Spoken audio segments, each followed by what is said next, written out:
What? What? What the hell is this? Harumph. I didn't get a harumph out of that guy. Give the governor harumph. Harumph. You watch your ass. I see you shiver with anticipation. Let the show begin. Hey everybody, this is David Heretic coming at you with another edition of Reactions, Reviews, and Rants. And tonight, alright, we're coming back to Blink 182. Yes, indeed, Blink 182 fans feeling you. Come on now. Here we go. Before we go any further, for those of you who are feeling inclined to doing all of the clicks and the likes and the bibbity bop, do me a favor, before you do all that stuff, please watch the whole video first, okay? Give me a chance to actually earn those clicks and likes. Now, after the video's done, if you still feel like doing all those clicks and likes, then by all means, feel free to click away. This comes as a request from James Jackson, and James wanted to see me react to this song by Blink 182 called Mutt. Now, have I heard this song before? No, I have not. To the best of my knowledge, this does not resonate with me in any way, shape, or form. However, there's always a possibility I may have heard this song in passing and I just don't realize it. So as always, if I start listening to the song and I suddenly go, wait a second, yeah, this sounds familiar, I'll let you know. That's the truth. You know me, I'm gonna be honest with you guys. This was posted by Pablo13553135. Okay? And the video has 866,000 views. It'll get you there. Other than that, there's really nothing else left to say. Link to the original video will be down below in the video description for your viewing pleasure at your leisure. Let's get started. What do you say? Are you ready? Are you ready? Because here we go. All right, here we go. Blink 182, Mutt, live at Sydney, Australia, I'm assuming. So, live show, it's always a good thing. All right, let's do this. All right, boy, let's do this. All right, we're gonna sing a song about having sex with each and every single person here. It's a very horny song. Makes me get an erection. I could have sex with each and every girl here tonight and be done in time for dinner. Here we go. It goes like this. Feel free to dance.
Okay. I've pretty much got the idea of the song, I think. When it comes to the songwriting, So they're following pretty simple chordal progressions, but I'm hearing two distinct chordal progressions. There's what's happening in the verse with the 1, with starting on the root, going to the 2, going up to the 4, and then back down to the root again. And then there's what's happening in the chorus, where we're on the root, going down to the major 6, and then down to the 5. And then they'll go down to the 4, back up to the 5 to resolve, and then go back to the root again. Okay, listen. Are those chordal progressions really all that impressive? No, on their own, they're not. But the way that they're being delegated, one to the verse, one to the chorus, and flipping between the two seamlessly, utilizing the root as the first note each time. There's your coherence, right? So you're going to start on the root no matter what. Doesn't matter if on the verse or the chorus. But then depending on the verse or the chorus, one goes up, 1, 2, 4, and one goes down, 1, 6, 5. That's pretty smart, actually, when you think about it. It is. I know they probably didn't plan that.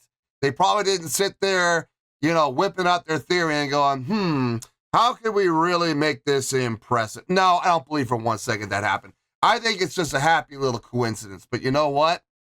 Sounds good. Can't knock it. And it's being done well.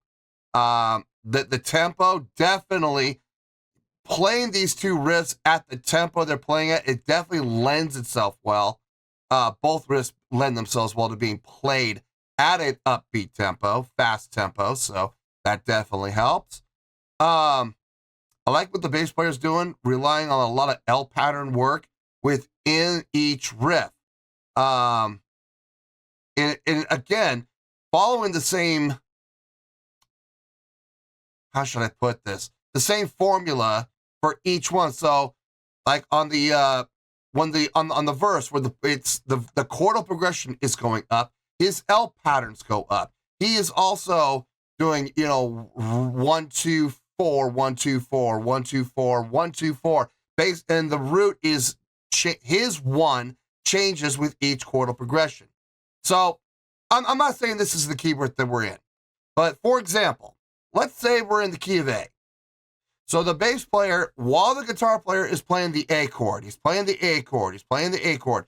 The bass player is going A, B, D, A, B, D, A, B, D, 1, 2, 4, 1, 2, 4. Then when the guitar player moves up to the B for the 2, the bass player also moves up his root from the A to the B. Now he's playing B, C sharp, E, B, C sharp, E, B, C sharp, E. It's that same L pattern, but it's just moving up. His notation shifts up with the guitar player shifting up on the chordal progression. And then the same thing happens with the chorus. L pattern as well, but his L pattern now goes down. Instead of being 1, 2, 4, he does 1, 6, 5, 1, 6, 5.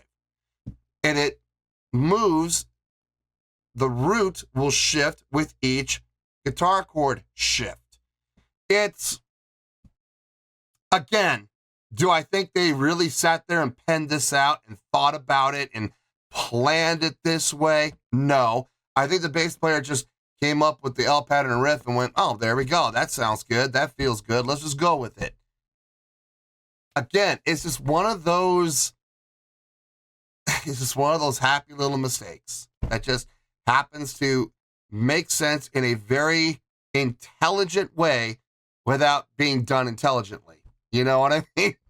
It's cool though, man. It works. It absolutely works. I am not criticizing it at all. As a matter of fact, I'm kind of tipping the cap to them. I know they didn't plan it. Don't you try to convince me that they meant to do that. No, they did not. But it worked out, didn't it? It absolutely did.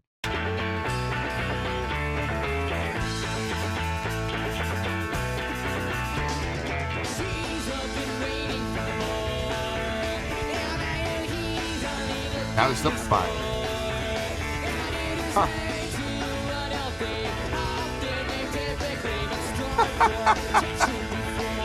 Ducking down and cutting in front. That's nice.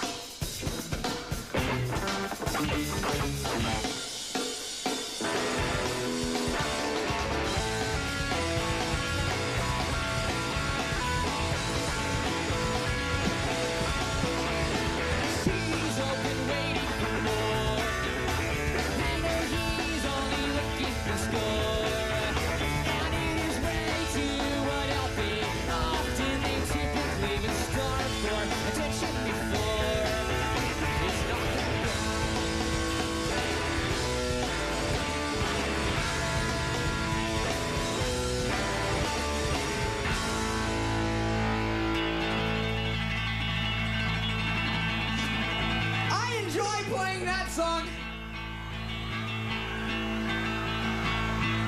I had a lot of fun. What are you doing? Hey, I'm looking for a new bass player. Hey, your dad's looking for a new butt to hump. It's not Damn. sure he's got mine.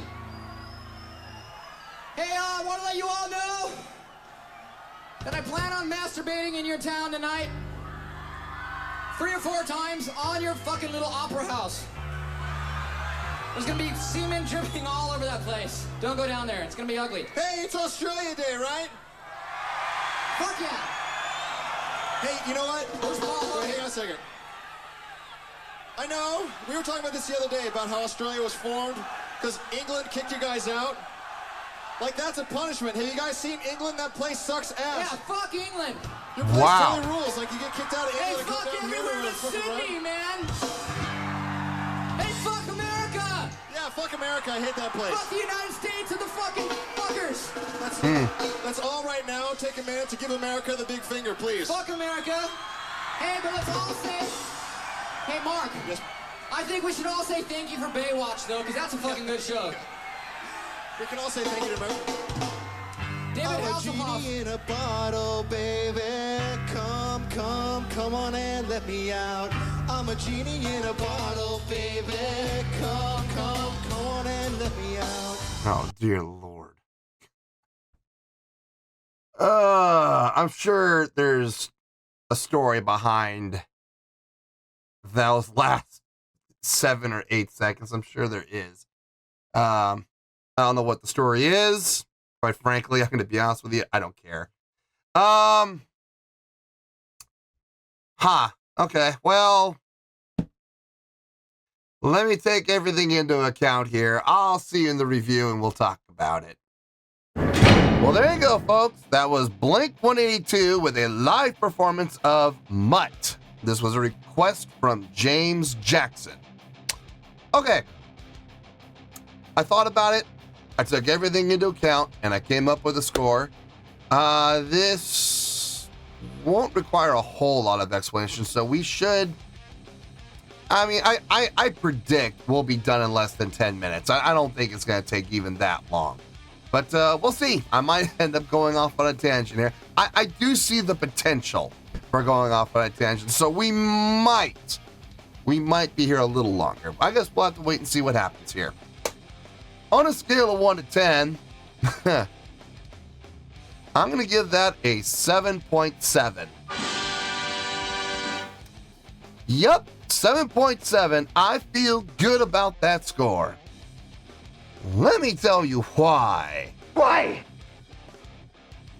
Okay, first things first, a 7.7. What does that mean? Well, a 7.7 would translate to a really good scale rating. So overall, I think this was a really good presentation. Okay, it would also get 4 out of 5 stars and a B+ letter grade. So there you go, 7.7, really good scale rating, 4 out of 5 stars and a B+ letter grade. Now, how did I come up with that score? Ha ha! So glad you asked. Okay, looking at the song. Let's be honest here, folks. Is the song mind-blowing in any way, shape, or form? No, it's not. Is the song impressive in any way, shape, or form? No, not really, no. I mean, look, the idea of the two chordal progressions working in tandem with each other, but yet also at the same time working against each other as far as direction goes.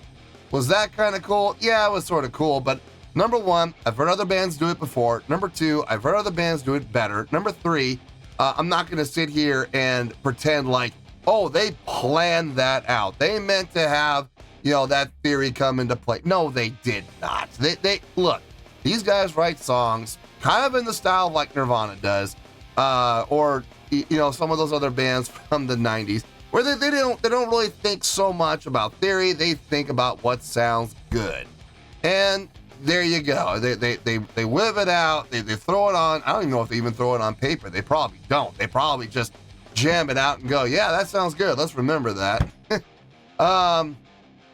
And look, it happens. It happens a lot in the industry where we like to call that stuff happy little accidents.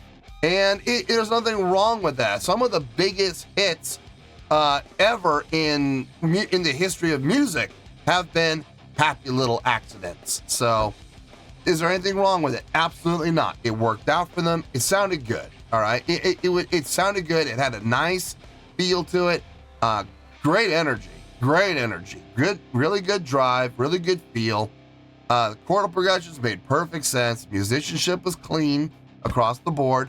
I had no issue with anything that we heard there. Okay. As far as the live show, it helped. It absolutely helped. For those of you that have been watching this channel for any amount of time, you know what I'm going to say. So say it with me, kids. Sing it out one time. A live show can help your score or it can hurt your score. And in this case, it helped. Let's go on the checklist. Let's see how many they checked off. If I'm not mistaken, they checked off all 5. Stage presence. Well, okay, now wait a minute. Let's be honest. If they weren't holding guitars, you would take one look at them. If you didn't know who they were, and you would think they're either, audience members or or with the road crew. So stage presence, not really, no. Stage energy. Oh yeah, definitely. That's a huge check. They were moving all over the place, especially the bass player. Really putting in work as far as putting on the stage show. So yeah, stage energy, definitely there. Stage interaction, check. Yeah, they were bantering to each other quite a bit. Interacting with each other while they were playing. Bass player kept coming over to the guitar player and interacting with him during the course of the song. So yeah, stage interaction, that's a big check. Crowd interaction. Oh yeah, lots of crowd interaction. Before the song even started, after the song was over, they kept it going. So yeah, crowd interaction, definitely check. Showmanship. Yeah, I'll give that the check. Sure, why not? The energy on the stage, moving around, the movement, just putting on a nice show. It looked good, sounded good. So yeah, showmanship's definitely there. I'll give it the check. Production. Nah, they're playing outdoors at a festival in the middle of the day. So production is not going to be there, but that's okay. Production has always been bonus points. So it's not going to hurt the score if they don't have production. Unless you're a production-based band, then your production better be on point. But these guys are not a production-based band. As far as the stuff before and after, I don't care. I get it. In that time, the type of band they are, that I know about them, that the style of band that they are, talking to the younger crowd the way that they're talking to the younger crowd. I mean, it's fine. It's all nonsense. It's all BS, but I mean, it's fine. It is what it is. The only thing I'm going to comment on, and did this affect the score? No, it just, I want to be very clear. This little, I don't even know if I would call this a gripe. I'm going to issue a warning to bands. When you're starting out touring, you might think that, doing stuff like this is a good idea. Well, let me clue you in on something, guys. It did not affect the score, but just hear me out. If you're a band and you're planning on going on tour anytime soon, you could look at these guys and go, oh, we should do what they did. F all those other countries, and all those other countries suck and stuff like that. Well, here's the thing, folks. The internet exists. YouTube exists. And people film and people post. And when you go out and you say, I'm not saying this for me personally, But let's say you go out and you say England sucks, okay? You go to some other country like Australia and you say England sucks. Okay, that's fine. You can say that if you want, but understand that when you come over to England and you play in England and you guys then have the audacity to sit there and say, we love England, you guys are the best, when you have video footage of you saying England sucks. You know what that makes you? A hypocrite. Not a good idea. I don't ever recommend saying that any country sucks. I think it's a bad idea because, like I said, the internet exists, YouTube exists, cell phones exist with cameras and mics, and that stuff will come around and bite you in the butt. I promise you. So I wouldn't do it. Now, look, if you guys want to do it, don't want to take my warning, okay, that's cool. But just remember, I warned you. Anyway, 7.7 for this performance. I feel really good about that score, and that's where we're going to stay. So let's wrap everything up here in a nice shiny bow, shall we? We have a 7.7, which is a really good skill rating, 4 to 5 stars, and a B+ letter grade. Take your pick, I don't care, whichever one of those floats your boat. Final word, final score, I have spoken. Well, that's going to do it for this edition of Reactions, Reviews, and Rants. Hope you all enjoyed the show. Hopefully I was able to entertain you. If I was able to put a smile on your face and brighten your day, I did my job, and I'm so glad I could do it. If you guys feel like joining the fan base, go ahead and click on that button down there. If you guys want to like the video, go ahead and like the video. If you guys want to ring the bell, go ahead and ring the bell. It honestly doesn't make any difference at all to me, but if you guys feel like doing these things, well then by all means, feel free to do so. Well, that's going to do it for the night, folks. Thank you very much for watching, and as always, this is David Heretic signing off, reminding you to stay fabulous and support each other. Later. Peace.